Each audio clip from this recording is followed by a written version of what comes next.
Nesse vídeo, o deputado federal Gustavo Gaia mostra como a imprensa já está em surto com o feito Trump. Mostra também a entrevista do ex-embaixador nos Estados Unidos. Ele diz que Trump virá para cima de Lula e STF. Donald Trump já causa colapso e briga ao vivo entre jornalistas na Globo. Assista ao vídeo, deixe seu like e ajude o canal a alcançar mais pessoas. Não demorou nem 24 horas e nós já temos a primeira grave consequência da política e do posicionamento de Donald Trump aqui no Brasil. É sério. Embora nenhum decreto sobre o Brasil tenha sido oficialmente assinado, a verdade é que nós já sofremos aqui no nosso país uma grave consequência desse novo mandato do Donald Trump. Donald Trump está causando uma epidemia no Brasil. Mas essa epidemia ela é muito localizada, ela acontece apenas dentro da extrema imprensa. E é uma doença muito séria, algo que só existia no jornalismo dos Estados Unidos, agora também está vendo o seu crescimento exponencial aqui no Brasil. Essa doença se chama TDS, que é Trump Derangement Syndrome. Vou dar a explicação para ela aqui para vocês. Ó. É sério, não é brincadeira. Síndrome de perturbação de Trump.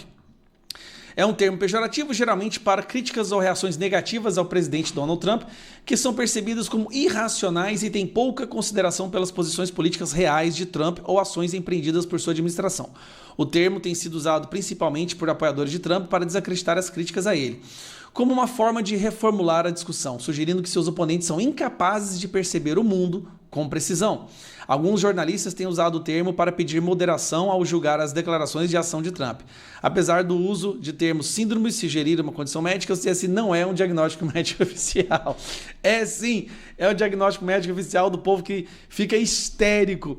O jornalismo que não consegue falar de Trump sem sofrer uma histeria ideológica. Você está achando que eu estou exagerando? Então vamos lá. Olha-se que isso não é um caso de Trump Derangement Syndrome no seu mais alto grau. Ainda bem que estava o Demétrio lá para falar um pouquinho da verdade, né? Mas já tá dando. Eu tô vendo a hora desse Demétrio ser ou cair no inquérito das fake news do Alexandre de Moraes ou ser demitido da Globo. Eu não vi, a Flávia disse que viu. Eu não vi nenhum trecho do discurso de Trump que possa ser definido como um discurso supremacista branco. Eu não vi isso. Eu li com atenção o discurso de posse dele. E não vi esse trecho, eu devo ter perdido isso. Diga, Flávia.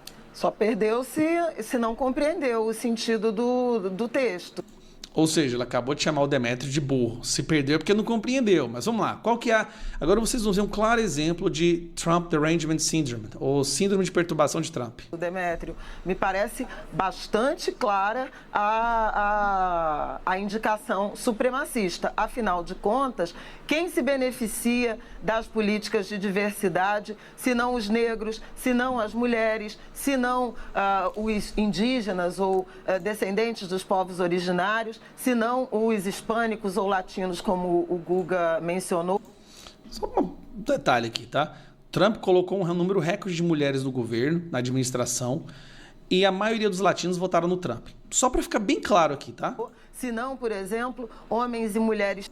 E dentre os candidatos republicanos, né, Trump foi o que mais recebeu voto da população negra. Trans. Obviamente, ela beneficia um grupo, e é o grupo que Donald Trump, historicamente, representa e adula.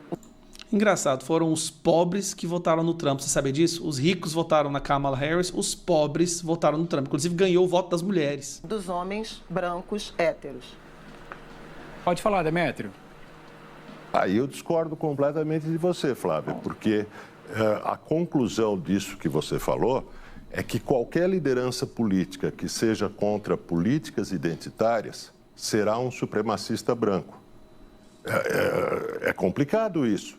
Olha só, cara, um pouco de sanidade ali dentro da Globo. O Demétrio, eu tô começando a gostar desse cara. Não tem sobrado muita gente mesmo, Demétrio. Essa é a realidade. Ou seja, para essa jornalista, toda e qualquer pessoa que discorda da visão de mundo dela é um supremacista branco. A onda conservadora, com toques de neonazismo, neofascismo, ela se sedimenta. Você, um analista internacional, sabe disso, dos pensamentos supremacistas. Diga, Demétrio. Eu só pedi para vocês dois falarem e depois eu vi a Carol. Eu me referia ao discurso.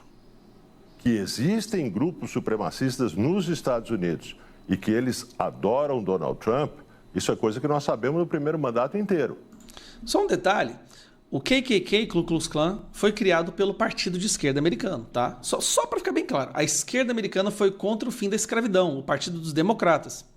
Te falaram isso na sua escola? Tenho certeza que não, pode pesquisar. Estou falando do discurso. Por favor, Flávia.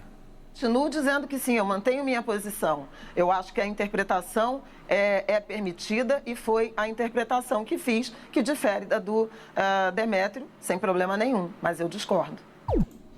Cara, nós estamos vendo uma situação aqui, e não é só ela, eu estou acompanhado aqui, a Daniela Lima, aí tem aqueles jornalistazinhos de uma figa falando, aqui, olha isso aqui é um claro caso de Trump Derangement Syndrome, olha isso aqui.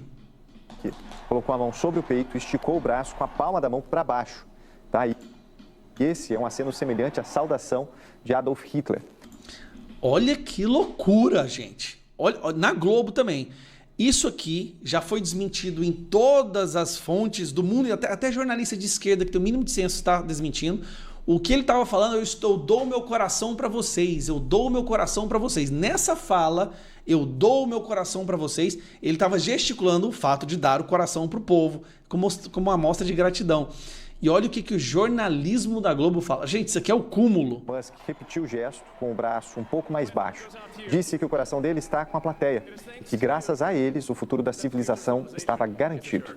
O bilionário ainda não comentou diretamente esse gesto que ele fez, apesar de ter repostado trechos do discurso e também comentado memes. Em seguida... Cara, isso aqui meu amigo, seguinte, se liberte de uma vez por todas, tá? Para concluir, pare de assistir ou achar que você se informa com a imprensa tradicional. Então vamos lá. Ô, embaixador, do ponto de vista institucional, o senhor menciona a carta enviada pela Câmara nos Estados Unidos ao Comitê de Direitos Humanos da OEA, menciona também. Tem um pedido formal para a cassação dos vistos, né, não só do Alexandre de Moraes, querem cassar os vistos de outros ministros do Supremo, sob a alegação de que eles estão conspirando contra a liberdade de expressão no Brasil. Acha que, do ponto de vista institucional, isso pode seguir adiante? Acha que o governo norte-americano, com todas essas idiosincrasias do Donald Trump, pela institucionalidade que envolve uma decisão como essa, poderia vir a cassar um passaporte de um ministro do Supremo, por exemplo? Bom, isso está dentro da capacidade, da autonomia do país, né? O país agora está fazendo essas medidas todas, né? Contra o México, né? Estão taxando o México por causa de imigração. Eu acho que pode. E eu acho mais. Em março desse ano, daqui 2 meses, vai haver eleição na OEA. Eu acho que o governo americano, através do Departamento de Estado, vai eleger um secretário-geral da OEA. Só um parênteses aqui. As comitivas de deputados federais aqui do Brasil, nós já fomos 3 ou 4 vezes na OEA. Eu já fui 3 vezes na OEA.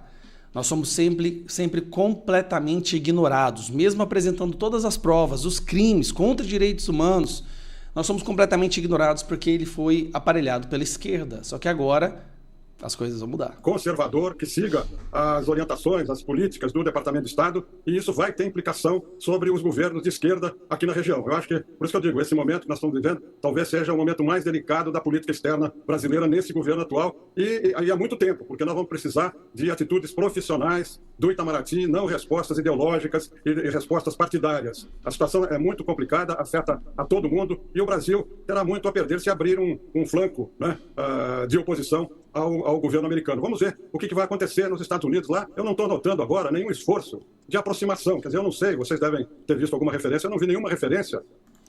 Peraí, o Lula chama o Donald Trump de nazista, fascista, e agora acho que deve haver uma maior aproximação. Olha, eu vou te falar uma coisa, Donald Trump sabe exatamente quem é Lula e o que está acontecendo no Brasil. De comunicação de nível mais alto entre a equipe do Trump e a equipe do governo Lula. Eu não vi nenhuma referência sobre o telefonema do ministro do Exterior com o ministro secretário de Estado, com o Marco Rubio. Quer dizer, isso aí é uma diferença importante, porque você começa o governo sem nenhum canal de comunicação de nível alto estabelecido entre os dois governos. É uma situação muito, muito complicada, viu? Agora, como eu disse, de novembro, quando houve a eleição, foi o que nós fizemos lá no meu tempo. Nós entramos em contato com a equipe. Agora, se foi tentado isso, a gente não sabe, né? A opinião pública não sabe. Se tivesse havido algum telefonema com a equipe do Trump ou... Não houve nenhum telefonema, nenhuma tentativa. Sabe por quê? Porque eles sabem que não tem a esquerda brasileira totalitária, autoritária, que persegue sua oposição política, que não tem conversa com o Donald Trump. Eles não vão nem tentar. Com o secretário de Estado, né, no nosso ministro do Exterior aqui, teria sido divulgado. Quer dizer, tentativas não valem, tem que ter resultado, entendeu? Não adianta dizer que nós tentamos, não conseguimos. Isso é pior até. Se estão dizendo isso, é pior até, porque mostra que não tem acesso a quem manda lá nos Estados Unidos. Eu acho que, se isso for verdade, que foi tentado e não foi conseguido, fica muito pior para a gente.